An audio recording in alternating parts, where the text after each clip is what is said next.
Yo, what's going on, Kings fans? This is Tyler here from the Sactown Breakdown, and today we're going to be talking about the Sacramento Kings. 125 to 108 lost to the Philadelphia 76ers last night. I mean, what can I really say? We didn't really play with much. No one really played like they cared, other than De'Aaron Fox for the whole game. Buddy Hield turned it on towards the end, but it was yet another case of too little too late for the Sacramento Kings. How many times have we said that this year? 10, 15? This team plays like they've won 5 championships and they can just flip the switch whenever they need to, and they can't, and they have not won that many championships. They haven't won championships since 1951, I think. So yeah, frustrating, very frustrating, obviously, as a Kings fan.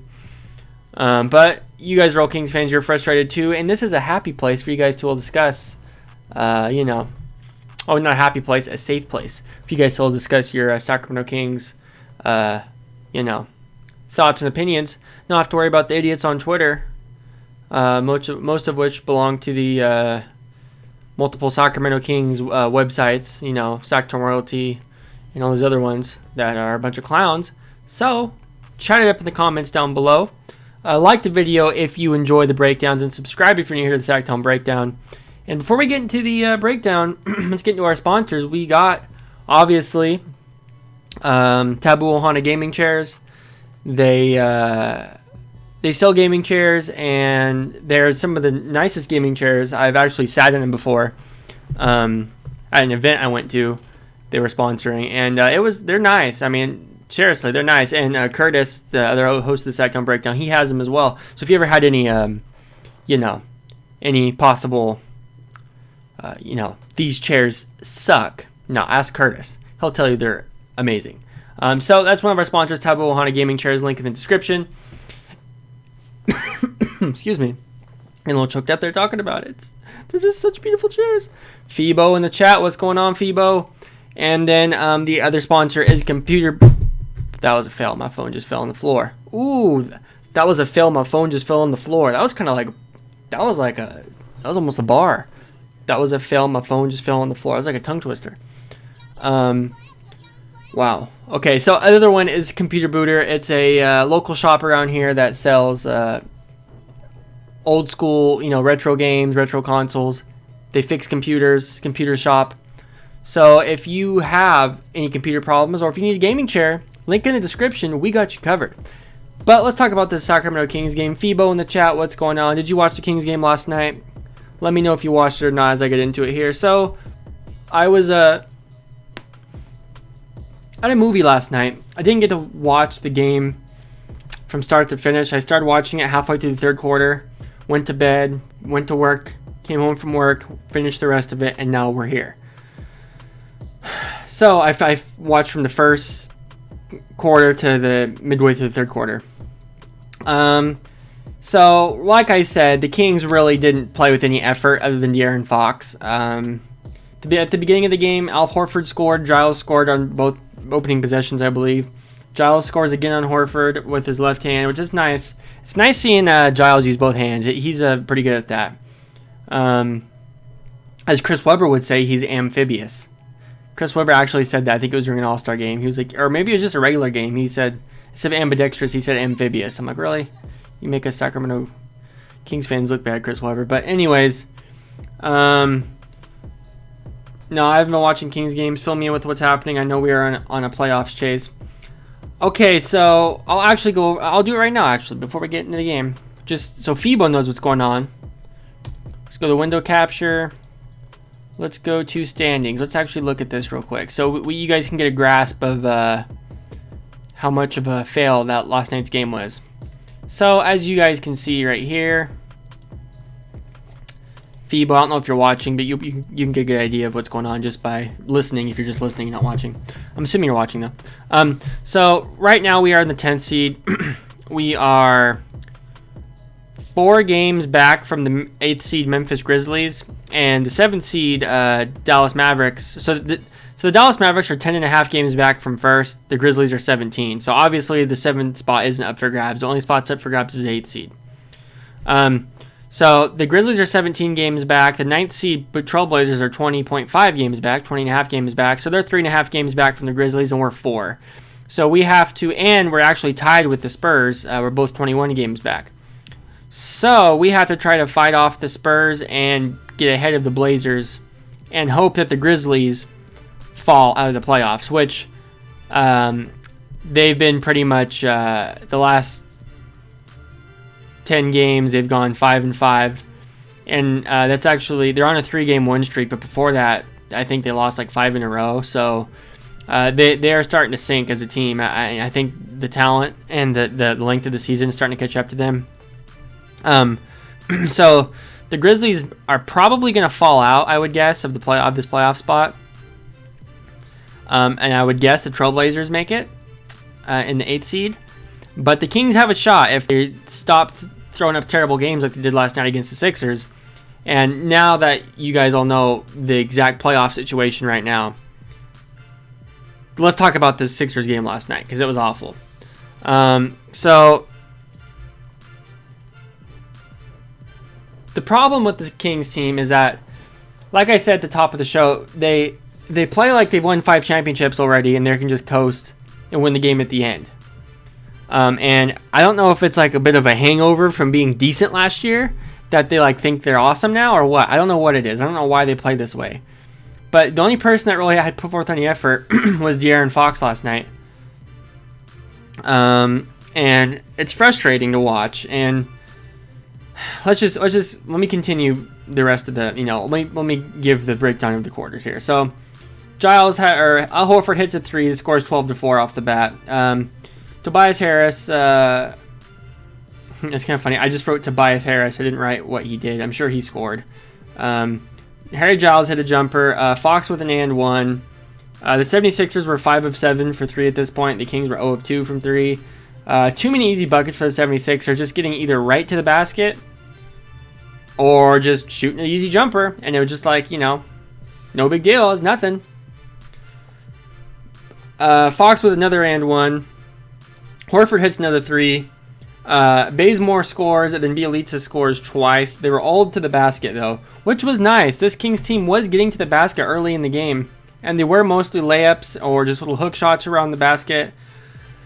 We don't need to score by only jacking up threes. We can do other stuff, and they were putting that on display in the first quarter. It wasn't completely terrible from the start, but it was obvious that the team just was missing something other than Fox. Fox was balling, I felt like.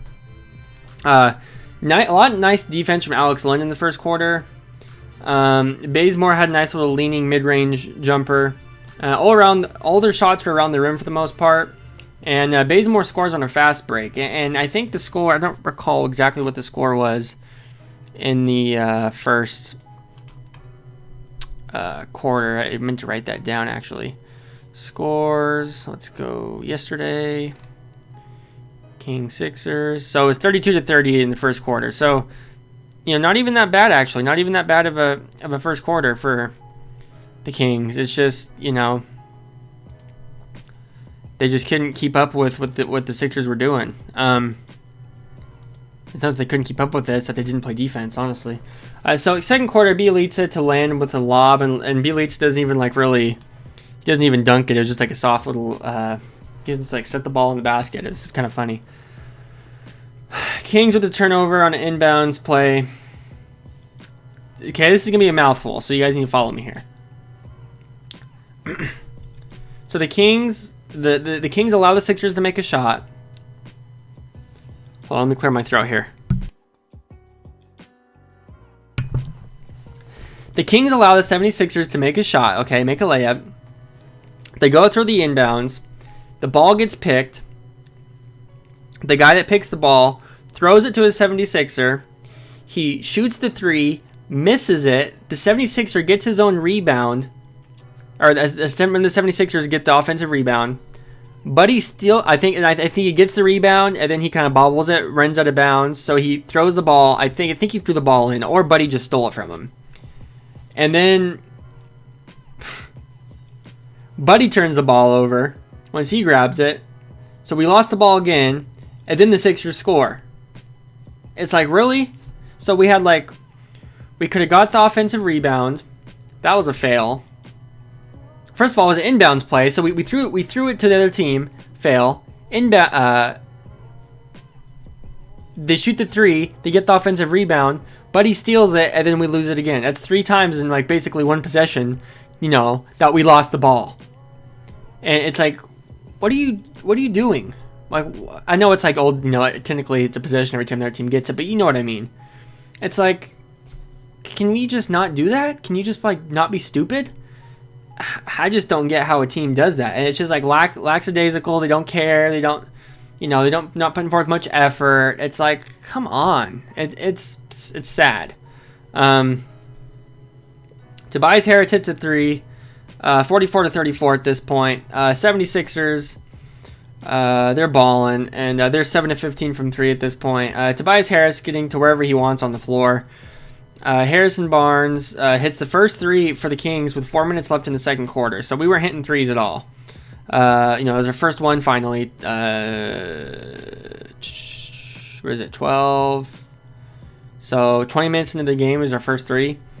Mike Scott hits a 3. Bazemore hits a 3. Fox shoots a brick. Bazemore misses a finger roll. And that, I believe, was the end of the second quarter. Third quarter. What was the score here? I didn't write down the score. My bad. Bogey passes the ball to Giles. Bad pass by, I think it was Giles threw a bad pass, and the Sixers scored. Fox had a nice big dunk. That was pretty sick, but it didn't really matter. I mean, we were losing. Bogey with a big brick from 3. That Grant said, he had to have been fouled there. But he wasn't. Sixers hit a 3, Bielitsa bricks a 3, and Tobias Harris hits a fadeaway jumper. Like I said, Tobias Harris was getting anywhere he wants in the court. And may I remind you, this is a team that didn't have Joel Embiid or Ben Simmons yesterday. Ben Simmons is out indefinitely with a nerve impingement, and I think Joel Embiid is a shoulder injury or something. I don't remember exactly what Embiid's was, but we're getting killed out there. Okay, so now I'm at the point of my notes where I was yesterday when I got home from the movie. I started taking notes. So, yeah. 6:44 left in the third quarter here. The score is 80-64. Fox misses a mid-range. Barnes with a layup. Kings give up a 3-point play to Raul Neto. Bielitsa hits a 3. Actually, after the Bielitsa 3, it was 80-64. Bogdan with a layup. 76ers timeout. The Kings start to go on a little bit of a run here. Harrison Barnes shoots some free throws. Buddy hits a 3. Fox with a layup. Buddy with another 3. And the Kings are finally starting to turn it on a little bit here at the end of the third quarter. They're starting to realize, oh crap, we might lose. Barnes with a layup. Bazemore misses a 3, and they got outscored 33-27 in the third quarter. 96-80 is your current score right now. Alex Burks hits a 3 in the fourth quarter to start the fourth quarter. He hits a 3. Buddy hits a 3. Buddy hits another 3. The score is 99-83. Alex Lynn with a putback. Another Alec Burks 3. Buddy with a 3. But I believe the Kings got a steal, and Buddy hit a 3 off the steal, which was nice. Bogdan hits a 3. Another stop for the Kings, and Fox hits a mid-range. So they're really on fire here in the fourth quarter. They're hitting threes, getting stops. Why didn't you play like this the whole time? Why are we waiting till the end to play like this? I don't get it. Fox with a mid-range, like I said, and the score is 110-100. Only 10-point game at this point. Buddy hits a 3. Buddy turns the ball over. Barnes hits a 3. 16-2 run by the Kings, and the score is 112-106. And there may be one in the middle that I'm missing here, but I believe, unless there was a layup or something or a 2-pointer attempted, I think towards the end of the game here, 112-106, we ended the game with 6 or 7 possessions in a row where we just threw up a deep 3 and missed. I mean, they were some of them were hugging the line, but other ones were deep.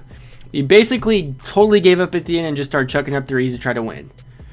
When, in the first quarter, they were so good about getting to the basket, that all went out the window. They just we need to start jacking up threes. We're going to lose if we don't jack up threes, so that's what we're going to do. And it's really? Is that how we're playing like that? I mean, that's the one thing with this team. I feel like they've improved in some areas over the year. I feel like their ball movement's a lot better. Their defense has improved. Games when they show up. They didn't show up yesterday. but their crunch time offense is awful, and that to me goes all on that's all on Luke Walton, and I just don't get really, when are we going to see the crunch time offense not be trash? Because the Kings have had games where they've played like perfect all game, and then when it gets to the end of the game, it's like they get nervous and fidgety and don't know what to do with the ball in the last like 3 minutes, and they almost lose it. It's like there's something about their team in crunch time. I don't know what it is, but it's really odd, like very odd. They can play one way the whole game. Crunch time comes up, they can be up by 100 points, and they can try to find a way to lose the game. I don't understand it whatsoever. I don't get it. I have no clue. I don't know. If you guys in the comments on YouTube have some sort of suggestion as to why it's like this, please comment and let me know, because I have no clue. Let's take a look at the box score here. Al Horford was 7 of 14 from the floor. 18 points, 8 rebounds, 6 assists. Mike Scott, 11 points, 5 of 10 shooting. So those guys both shot 50%. Tobias Harris, 28 points. We allowed Tobias Harris to get 14 rebounds on us. And he was also 50% shooting. Matisse Thybulle, 3 points. He was 1 of 3 shooting. That's no big deal. He just kind of playing his role there. Shake Milton, 8 of 14 shooting, 20 points.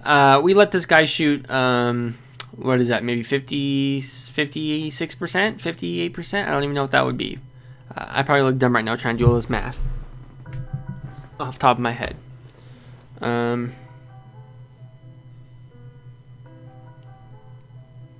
But yeah, it's like, I just don't get, at what point do we, 57%. So I was in the ballpark. Glenn Robinson, 2 of 6 shooting, 5 points. Raul Neto, 5 of 8 shooting, 16 points. Alec Burke, 6 of 12 shooting, 17 points. Played 19 minutes, scored 17 points. I mean, this team, almost every single guy on the team shot 50%. And look at the team percentage. They shot 49% from the floor. We let the whole team basically shoot good. Like, nobody shot bad on the team. And if they did shoot bad, they didn't even shoot enough shots to really affect anything anyways. So then you turn around to the Kings game here. You got Bielitsa, 3 of 8 shooting, 1 of 5 from 3. Giles was 5 of 8. That's all around the rim stuff, 10 points. Harrison Barnes, 15 points, 6 rebounds, 5 assists, 5 of 10 shooting. De'Aaron Fox, 23 points on 9 of 17 shooting. So that's not bad. That's, a little over 50%. Bogdan, 13 points, 5 of 8 shooting. Alex Len, 2 of 2 field goals. So Alex Len, anytime Alex Len's on the floor, he produces for this team, and it's nice to watch. Corey Joseph, 0 points, 12 minutes, 1 rebound, 1 assist, 2 blocks, 1 turnover, and 0 points. Kent Bazemore, obviously Kent Bazemore is the man. 14 points, 9 rebounds for Kent Bazemore. And Buddy Hield, 22 points on 8 of 16 shooting. He shot 50%. Actually, what's funny is the Kings team shot a better percentage than the 76ers did by 4%. But we shot a terrible percentage from the three-point line, 37 terrible in comparison, to the Sixers. We shot 37, they shot 45. They shot really well. We shot probably average for the league, I'd be guessing. We shot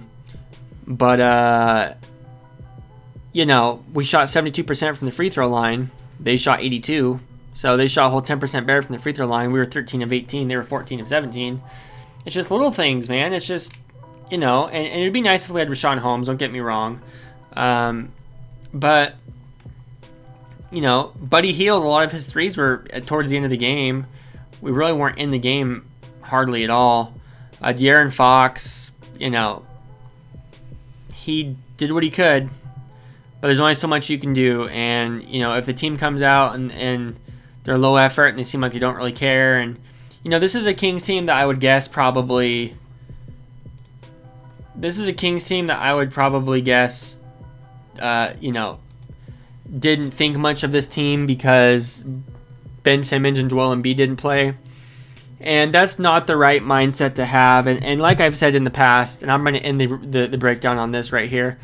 I don't know why the Kings have this mindset where they think they can play down to their competition, play up to the competition, do what they need to do to win from night to night, do just enough to win. I don't know why they have this, idea that this is okay for them to just kind of wing it night to night. But it's not okay, and it's terrible, and it needs to change. And that's really all I have for you guys. There's not much else to say about this game. It's just disappointing. Like, the Kings have been getting lots of wins. You feel good about them, and then they just lay an egg. And it's like, really? It's just frustrating. But anyways, guys, a little bit of a low energy review. I'm kind of tired today. I mean, I hope it wasn't too low energy, but, not everyone I can be an idiot in. I wish I could. But anyways, that's the review, guys. Thank you, Phoebo, for jumping in the chat and talking to me, even if it was just a little bit.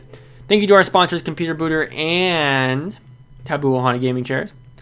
I want to thank you guys so much for watching and supporting the Sactone Breakdown. Every like, every subscription, every time you guys comment, every time you guys leave leave a message in the chat, I appreciate it all tremendously. It's nice having something where I can go watch a Kings game, get pissed, and just come talk about it and feel better.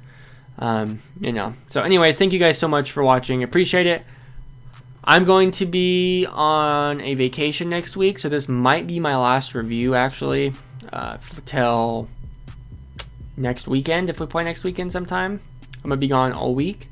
So Curtis is going to be taking care of you guys, I think, for the most part. So enjoy. Hopefully we can make the playoffs. We will see what happens. But you never know. It's going to be really good or really bad. And I gotta hunch the Blazers are going to make that 8th spot. I don't think it's going to be us. I'm not trying to be like Debbie Downer. I just, I feel like a team like us, we don't deserve to be in the playoffs. Last year's team deserved to be in the playoffs a lot. It was like heartbreaking that we didn't make the playoffs because we fought hard. We were winning games. This year, we don't deserve it. And I would hate for a team that doesn't deserve it to make it when a team that deserved it last year got snubbed, type thing. So, anyways, thank you guys so much for watching. I appreciate it. Talk to you guys sometime in the future, in the next week or so, but I'm going to be out. So, Curtis, take care of you. Love you guys, though. Take care. See you in the next one, whenever that is. Love you.